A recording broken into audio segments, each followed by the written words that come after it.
la Escritura, hay muchas posiciones encontradas en cuanto a esto. Vamos a ir a Lucas, capítulo 1.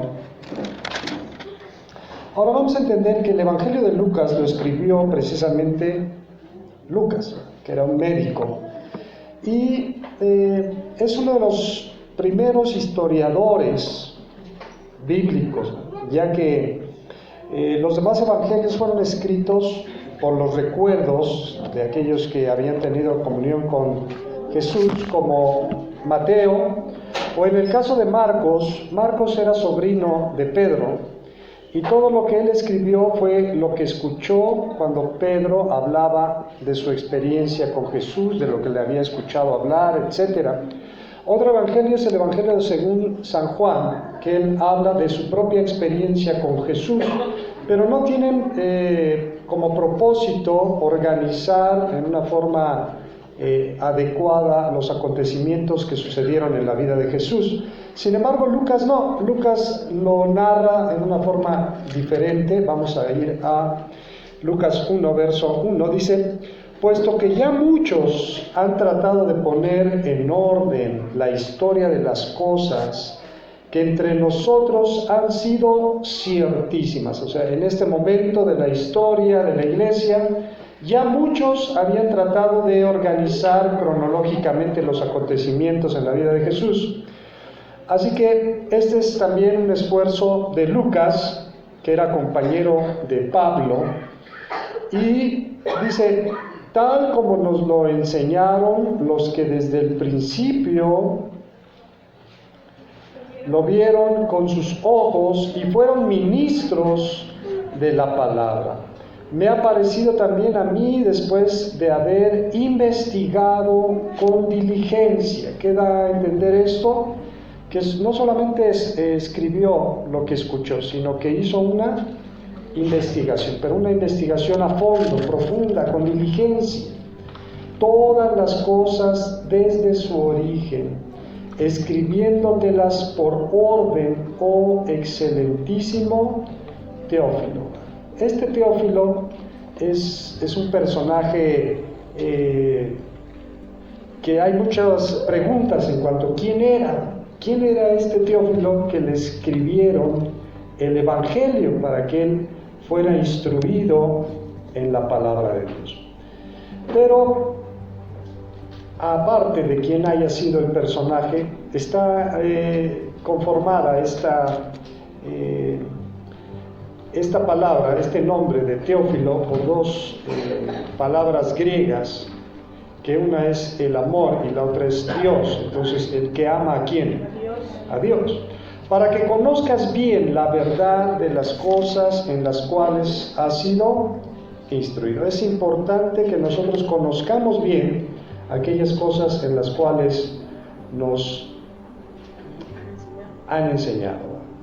Entonces habla del tiempo en que nació Jesús. Primero dice que hubo en los días de Herodes, rey de Judea, un sacerdote llamado Zacarías, de la clase de Abías. Su mujer era de las hijas de Aarón y se llamaba Elizabeth. Aquí inicia el tiempo en que nació Juan el Bautista. ¿Qué tiene que ver el asunto de Juan con Jesús? Primero, porque eran parientes. Segundo, porque también fue un nacimiento sobrenatural. Recuerden que la esposa de Zacarías era también estéril, Elizabeth, y que Zacarías ya también era un hombre mayor y Elizabeth, y sin embargo fue a través de una visión que vio Zacarías, que era sacerdote, pero era un sacerdote de una clase en especial, que era la clase de Abías. ¿Qué tiene que ver esto?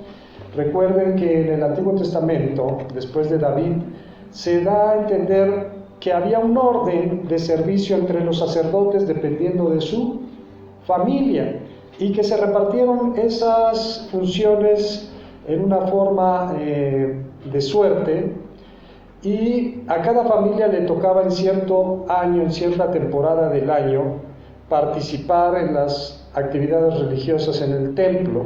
Así que Zacarías era un sacerdote, pero de esa familia de Abías. Entonces, cuando Zacarías sirvió en el templo donde vio la visión y se le dijo que iba a tener un hijo y que se le iba a poner por nombre Juan. Y recuerden que Juan y Jesús, ¿cuánto tiempo se llevaban? 3.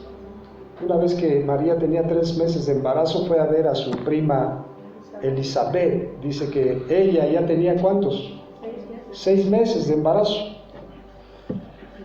Ok, entonces vamos a verlo ahí en el 39 del capítulo 1. Dice: en aquellos días, levantándose María, fue aprisa a la montaña, a una ciudad de Judá, y entró en casa de Zacarías y saludó a Elizabeth.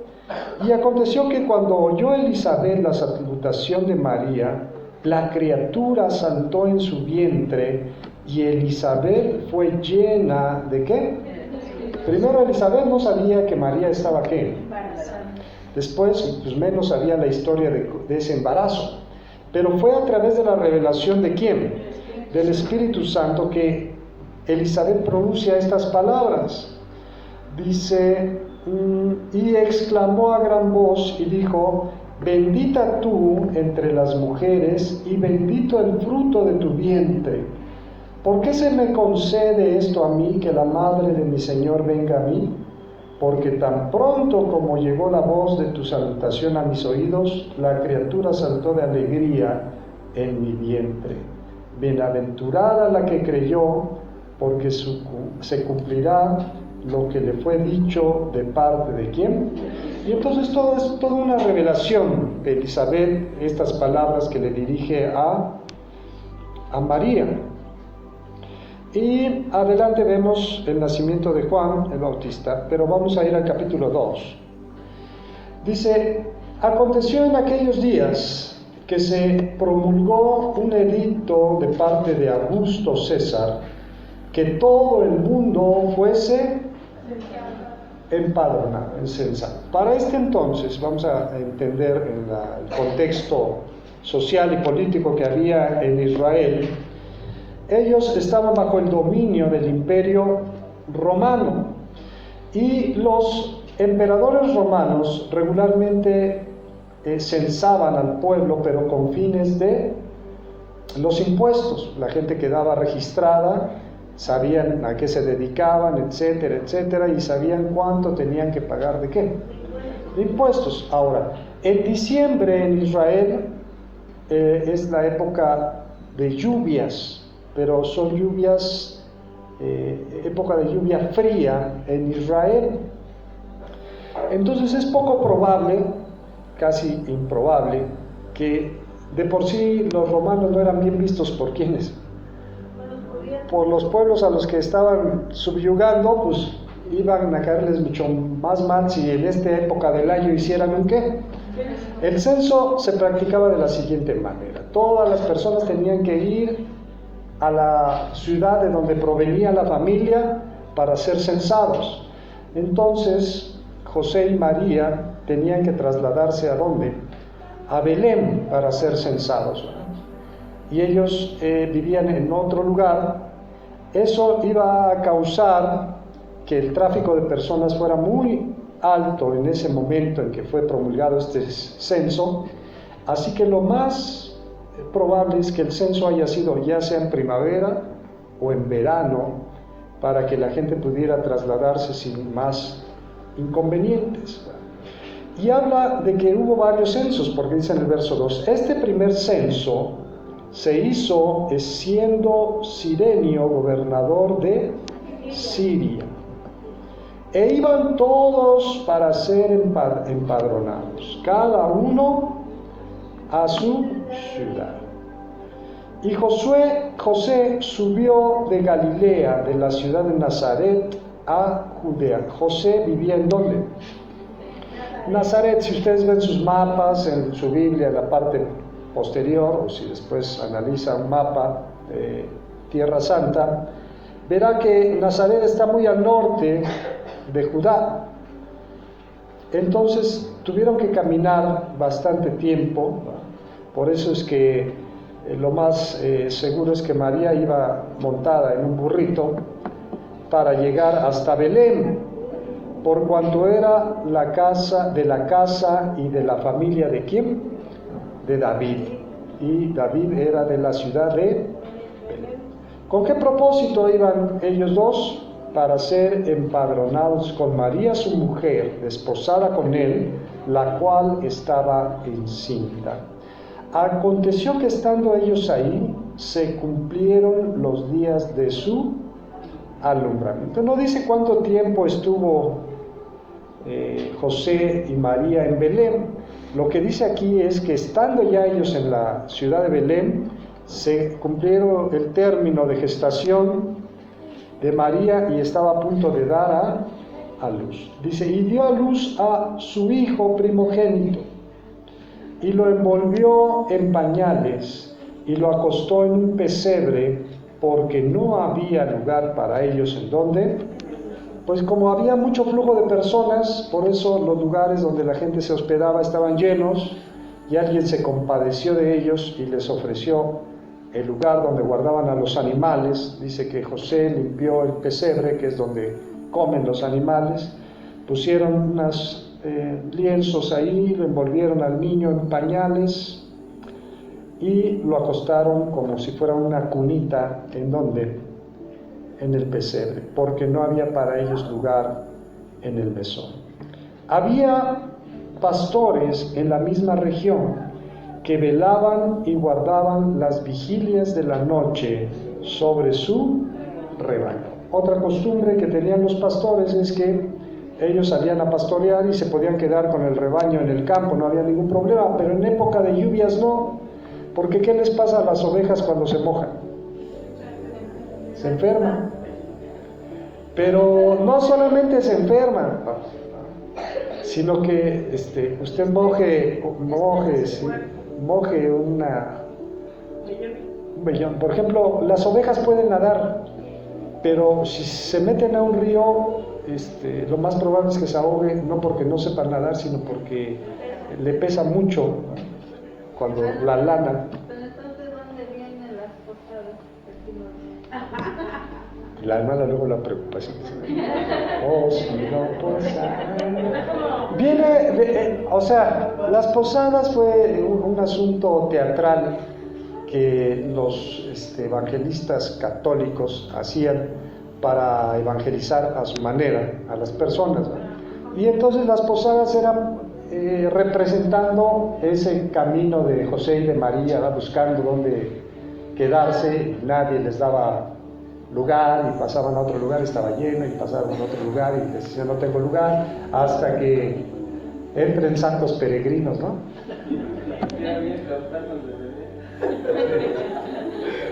Por eso estamos leyendo la palabra, para que no nos vayamos con la fila.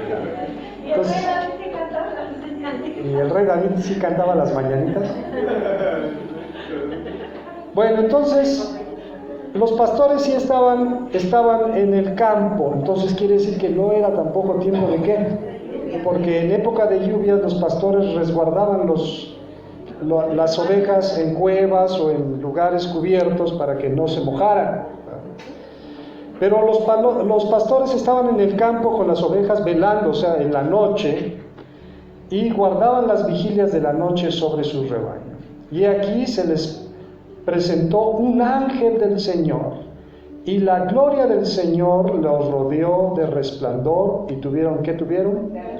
Pero el ángel les dijo, no temáis, porque aquí os doy nuevas de gran gozo, que serán para todo el pueblo, que os ha nacido hoy en la ciudad de David un Salvador, que es Cristo el Señor. O sea, las noticias que les traían eran importantes.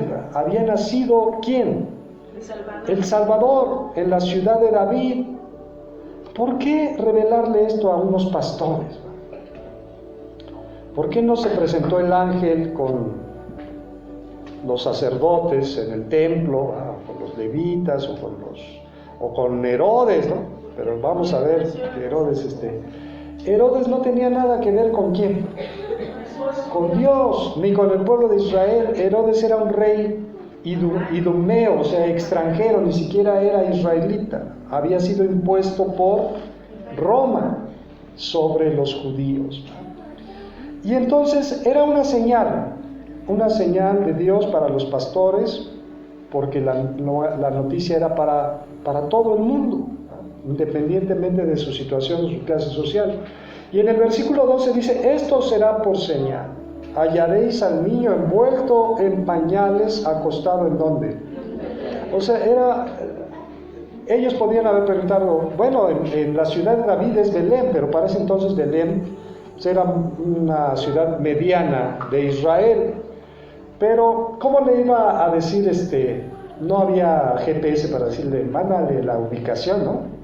Para que llegara. Entonces, ¿dónde? ¿Ok? Y la dirección, pues las calles no tenían nombres ni números. Pero entonces les da una señal, les dicen, la señal es de que ustedes van a encontrar a un niño con pañales, pero acostado ¿en dónde? Pues lógicamente no ha de haber habido muchos niños recién nacidos acostados ¿en dónde?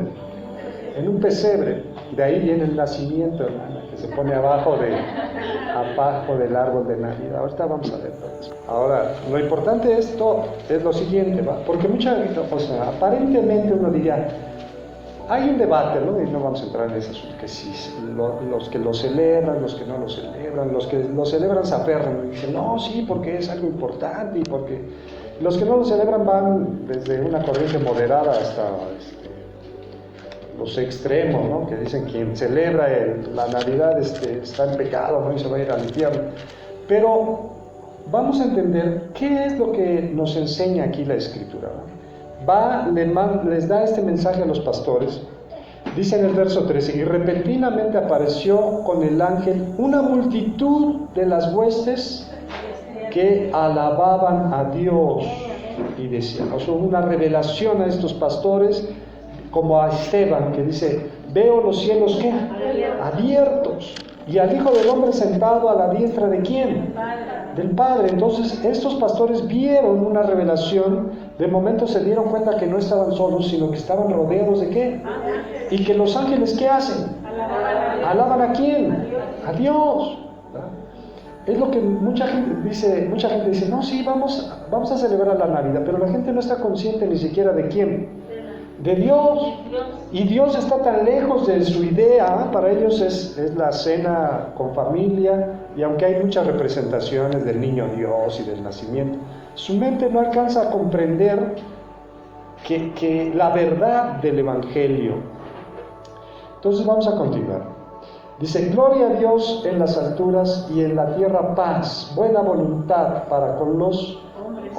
Sucedió que cuando los ángeles se fueron de ellos al cielo, los pastores se dijeron unos a otros, pasemos pues hasta Belén y veamos esto que ha sucedido y que el Señor nos ha... O sea, era algo importante, y ellos fueron sensibles a este llamado, porque pudieron bien haberse quedado ¿dónde? Sin embargo, cuando el ángel se les apareció y les dice que es una gran noticia y les dice dónde lo pueden encontrar, da a entender que la idea es que ellos ¿qué? Fueran, acudieran a su encuentro. Entonces vinieron pues apresuradamente, rápidamente se trajeron a los rebaños o los dejaron por ahí encargados, no sé qué hicieron, pero los pastores llegaron a Belén. Y hallaron a María y a José y al niño acostado ¿en dónde? O sea, la señal se estaba cumpliendo. Y al verlo, dieron a conocer lo que se les había dicho acerca del niño. También fue una especie de testimonio sobrenatural de algo que iba a ocurrir con ese niño. Y todos los que lo oyeron, ¿qué pasó? Se maravillaron de lo que los pastores ¿qué? Porque fue una forma de convertir a estos pastores en los primeros evangelistas, porque se encargaron de anunciar lo que ellos habían ¿qué? Visto, lo que habían escuchado de este mensaje en especial, que ese niño, y se los dijo claramente el ángel, dice que iba a nacer un Salvador que es Cristo el Señor, o sea, el Mesías, el esperado, el ungido, había nacido en Belén. Y dice, y todos los que lo oyeron se maravillaron de lo que los pastores les decían. Pero María guardaba todas estas cosas. ¿En dónde las guardaba? Meditándolas en su corazón. Para María había sido un shock, ¿no? Aquel mensaje del ángel Gabriel, que ahí iba a quedar embarazada, y ella dijo, bueno, ¿cómo es posible si no estoy ni casada? Estoy comprometida, pero todavía no me caso. Entonces dice que a los 8 días se llegó el tiempo para circuncidar al niño. Le pusieron por nombre Jesús, el cual le había sido puesto por el ángel antes que fuese concebido. Y cuando se cumplieron los días de la purificación de ellos, o sea, en este caso eran 40 días después del parto, se cumplieron los días de la purificación de ellos conforme a la ley de Moisés, le trajeron a Jerusalén, ¿para qué? Para presentarle al Señor. Ese era el momento también adecuado, importante en la vida de un recién nacido, el momento en que era presentado delante del Señor. Ahora, si usted analiza, ya que estamos hablando de las tradiciones que dice nuestra hermana Carmen, que pasó con las posadas, ¿por qué en todo esto de las posadas y esto no hay un momento de representación de la presentación de Jesús en el templo? Porque esas tradiciones no están realmente basadas completamente ¿en qué? En la palabra de Dios, ¿verdad? Si el 24 nació Jesús, échale 8 días adelante, ¿cuándo sería? No, el 1 de enero, algo debería de celebrarse, ¿no? Y del 24, 40 días después, ¿qué será? El 4 de febrero. Como el 4 de febrero, cuando los tamales, ¿no? La Candelaria, ¿no? Ajá. Es la presentación de Jesús, ¿en dónde? En el templo, pero la gente celebra otra cosa, o sea, no tiene en mente, ¿no?, que la importancia de darle gracias a Dios por la vida de cada uno de los niños que nacen, ¿no? Bueno, ok, vamos a continuar. Entonces, bueno, aquí les da unas palabras. En el versículo 39 dice, después de haber cumplido con todo lo prescrito en la ley del Señor, volvieron a Galilea, a su ciudad de Nazaret. Y el niño crecía y se fortalecía y se llenaba de sabiduría, y la gracia de Jesús era sobre él. Ahora, vamos a ver en Mateo. Hay otro acontecimiento que sucede cuando Jesús nace en Belén, aparte de que los pastores van y son testigos de ese nacimiento. Dice en el capítulo 2, verso 1, cuando Jesús nació en Belén de Judea, en días del rey Herodes, vinieron del oriente a Jerusalén unos ¿qué? Unos magos. Bueno, resulta que la tradición dice que eran reyes y que eran 3, y hasta les pusieron nombres, Melchor, Gaspar y Baltasar, ¿no?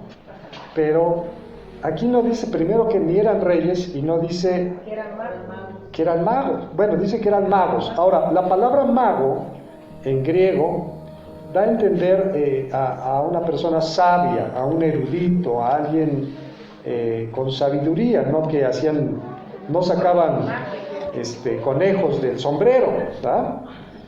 Entonces dice que estos magos, ahora, no dice cuántos eran, pero dice que la ciudad de Jerusalén se turbó, o sea, era una caravana, o sea, era varias personas que estaban buscando al rey de los judíos que había nacido, porque habían visto una señal, ¿en dónde? Diciendo, ¿dónde está el rey de los judíos que ha nacido? Mateo 2, porque su estrella hemos visto en el oriente y vinimos, ¿con qué propósito? ¿Con qué propósito iban a ver a Jesús? Adorarle. Oyendo esto, el rey Herodes se turbó. Y no solamente el rey Herodes, sino que dice, ahora estos sabios del oriente que venían en esta caravana buscando al rey de los judíos, pues ¿a dónde lo vinieron a buscar? Pues al palacio, ¿dónde debió de haber nacido? Entonces estos, aunque eran muy sabios y sabían muchas cosas, pero no sabían mucho de la ley, de la Biblia, porque la ley decía, ¿dónde debe de nacer el Cristo? ¿En la ciudad de quién? De David. Marcos, pero ellos, la parte que dice que vieron la señal en el cielo. Sí, ellos lo que sabían era que cuando se presentara una señal en el cielo, una estrella, era la señal de que indicaba que ese rey salvador, ese ungido de Dios, iba a nacer para librar a su pueblo, ¿verdad?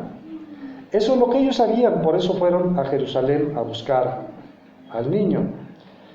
Dice en el 4, vamos a poner atención, y convocados todos los principales sacerdotes y los escribas del pueblo, o sea, la gente que conocía de la escritura, les preguntó el rey Herodes, ¿dónde había de nacer quién?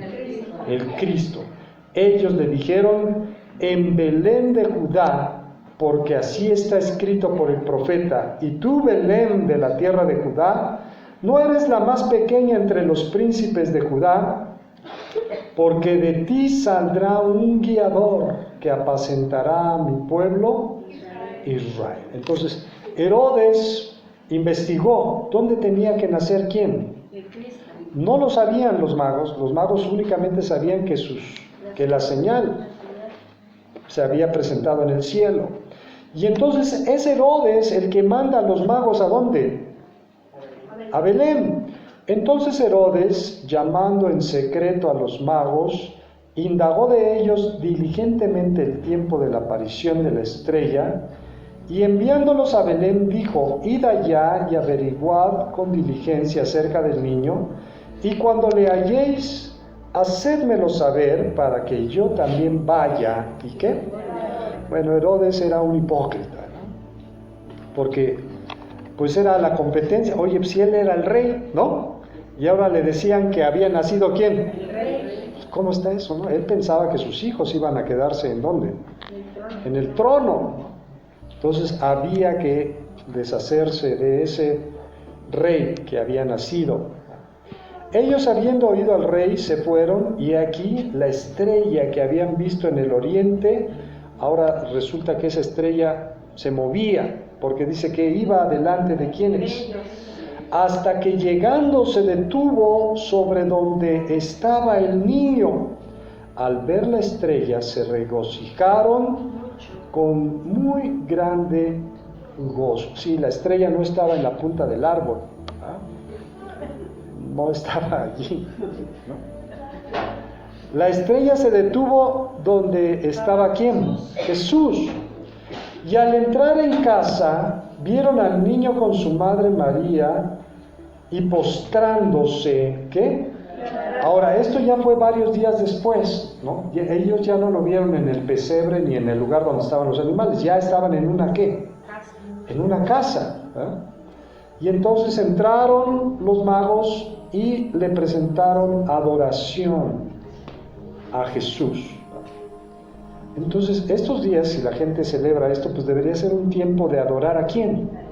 A Jesús. Hay quienes cristianizan este asunto y dicen, no, déjalo que nazca en tu corazón. No es un asunto de que Jesús nazca en tu corazón, porque Jesús debe de ser el Señor ¿de dónde? De tu vida, de tu corazón. Tú debes de entregar tu vida ¿a quién? A Jesús. Dice, y le adoraron, abriendo sus tesoros, le ofrecieron presentes, oro, incienso y mirra. Pero siendo avisados por revelación en sueños que no volvieran a Herodes, regresaron a su tierra, ¿por dónde? Por otro camino. Recordemos que, si ustedes tienen un mapa, Jerusalén está la parte montañosa de Israel. Belén está cerca de Jerusalén, como unos 20-25 kilómetros, sobre esa misma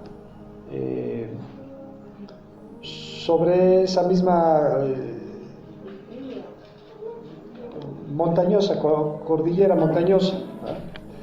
Y hay dos formas de irse al oriente otra vez, ¿verdad? Por el camino que iba por el costado del mar Mediterráneo, para pasar por Samaria y subir a Galilea, o por la ribera del río Jordán y pasar por Decápolis y Perea y del otro lado de Siria. Entonces dice que ellos se fueron por otro ¿qué? Camino, quiere decir que ya no regresaron a Jerusalén. Después que partieron ellos, he aquí un ángel del Señor apareció en sueños a José y dijo: levántate y toma al niño y a su madre, ¿y qué? Y huye a Egipto, y permanece allá hasta que yo te diga, porque acontecerá que Herodes buscará el niño. ¿Con qué propósito? Entonces ellos salen huyendo con su hijo recién nacido y se van ¿a dónde? Egipto. ¿Cómo costean su viaje y su estadía en Egipto? Pues con lo que le trajeron, ¿quiénes? Los magos le trajeron oro, incienso y mirra. Son especies que eran costosas y que servían para muchas cosas. Ahora, si completamos estas dos narraciones del nacimiento de Jesús, dice que a los 8 días circuncidaron ¿a quién? A Jesús. Al niño. Si se fueron a Egipto porque Herodes quería matar ¿a quién? Pero también en Lucas nos dice que pasado el tiempo de purificación de ella, fueron al templo, que fue 40 días después. De entender que ese tiempo que pasaron en Egipto no fue mucho, fueron esos días, y que en ese ínter se murió ¿quién? El rey Herodes. Resulta que Herodes se murió Ahí fue donde lo vio entre el año 6 y 4 antes de nuestra era. O sea que Jesús, el calendario que nosotros tenemos no está tan exacto, sino está desfasado, está adelantado. O sea, ahorita no sería el año 2019, sería el 2016 o 2013, por ahí así. O sea que tenemos menos años. No, es lo mismo porque nacimos igual. Entonces sí, no es exacta la fecha del nacimiento de Jesús. Dice: ahora puedes despedir a tu siervo en paz, ya que mis ojos han visto la promesa. También es un Zacarías. Sí, me habla. Ahora, dice que, como vimos en Lucas, después de que lo presentan en el templo, ellos deciden irse otra vez ¿a dónde? A Nazaret, a Galilea, ya no quedarse por la zona. Dice en la escritura por una cosa importante, porque supieron que el hijo de Herodes iba a reinar en esa parte de Judea y tuvieron miedo de quedarse allí, y se fue José con su familia al norte otra vez, a Nazaret. Entonces, después de leer más brevemente esta historia del nacimiento de Jesús y del asunto porque muchos preguntan, bueno, ¿ustedes por qué no celebran la Navidad? Pues primero, por el asunto de la fecha, porque no sabemos qué día nació quién, Jesús. Después, porque esa festividad pues ya está mezclada con cosas así de historias humanas y religiosas que no tienen nada que ver con la palabra de Dios. Que si son pecadores los que la celebran, no, tampoco. Los hermanos que en sus iglesias tienen un árbol de Navidad, pues ya será ellos y su responsabilidad darle cuentas a Dios de lo que hicieron o dejaron de qué, de hacer. Pero nosotros sabemos que primero Jesús no nació en esos días. Segundo, que la Biblia no menciona que celebremos el nacimiento de quién, de Jesús. Que lo que se manda en la Escritura es que hagamos un memorial por su muerte, y este memorial debe ser continuo en la iglesia hasta que Él ¿qué? Venga. porque esa es la victoria de Jesús sobre la muerte, en la que nos da la ¿qué? La victoria.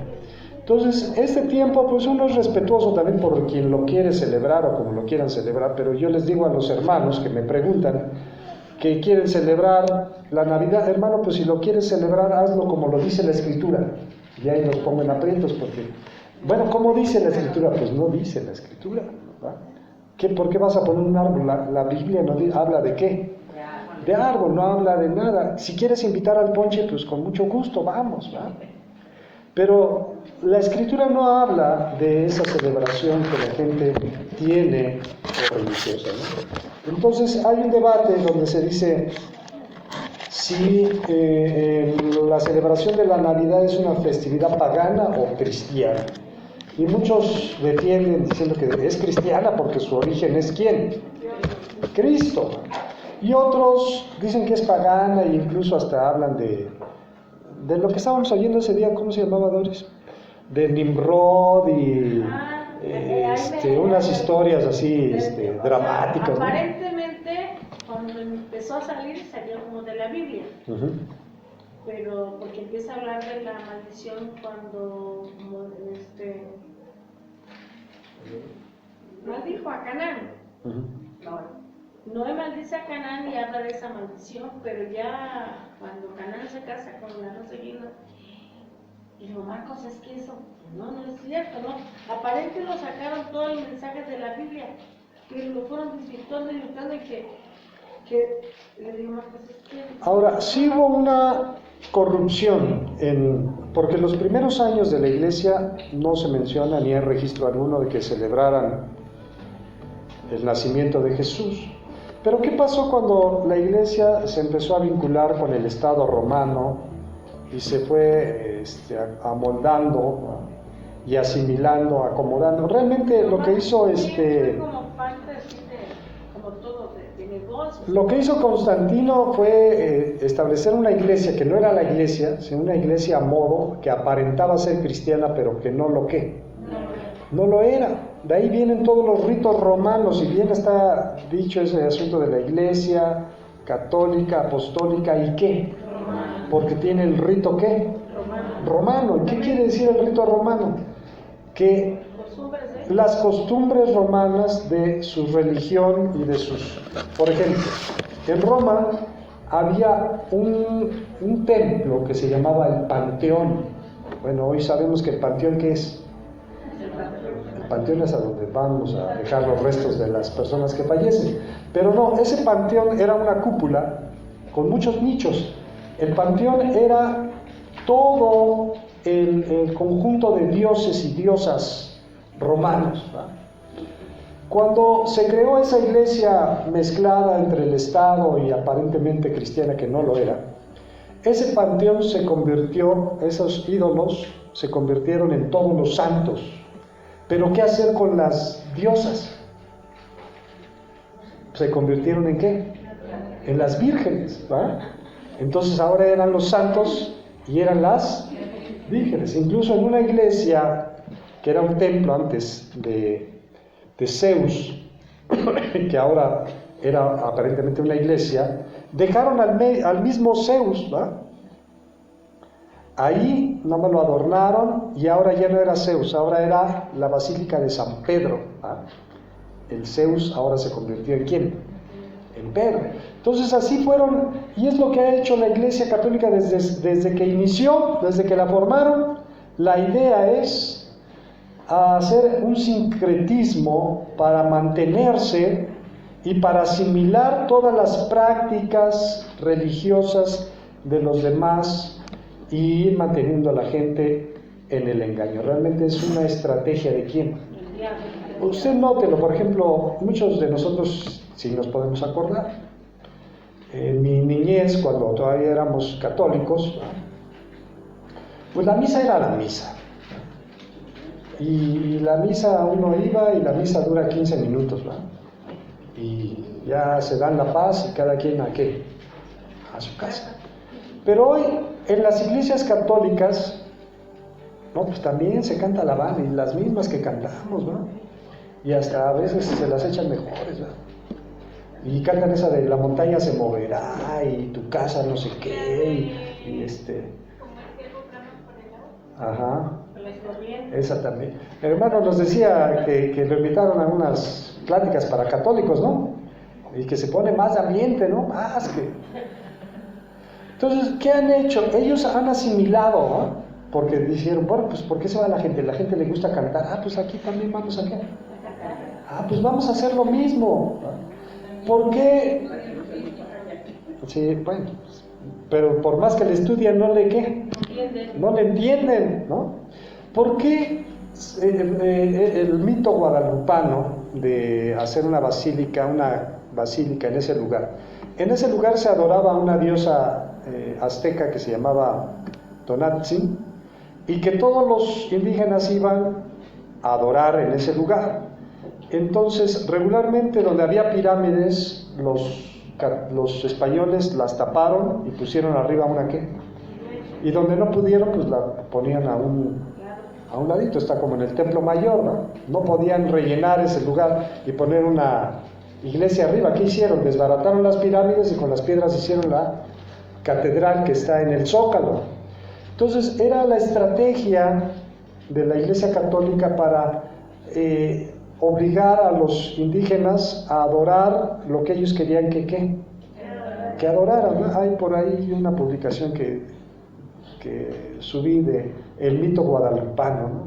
Que en primera pues es un mito y es una invención, que no hubo tal aparición, y que incluso la pintura que se venera en la basílica no es la original, sino que la original fue cambiada, porque hay unas copias de la original, y la original, la Virgen tenía una corona, y en la que está en la basílica no tiene ¿qué?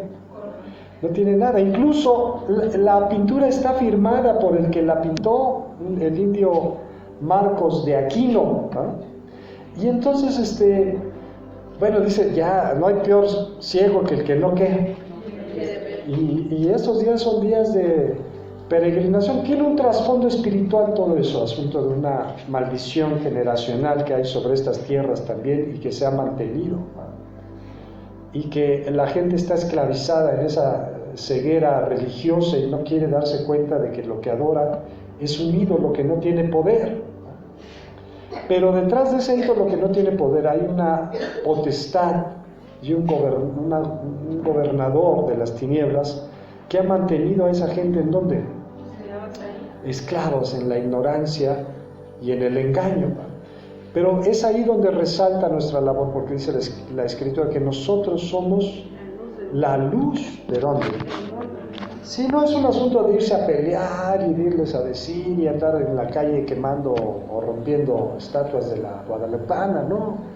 Pero es un asunto de compartir nuestra fe, de enseñarle a la gente que la verdad ¿dónde está? En la palabra de Dios. Y que la Escritura dice que hay un solo mediador entre Dios y los hombres. No hay dos, no hay tres, no hay una corredentora, ni hay otro medio para llegar a Dios, sino ¿quién? Jesucristo, que es quien nació en Belén, el ungido de Dios, el Cristo, el Salvador. Amén. Que el Señor nos bendiga y nos guarde.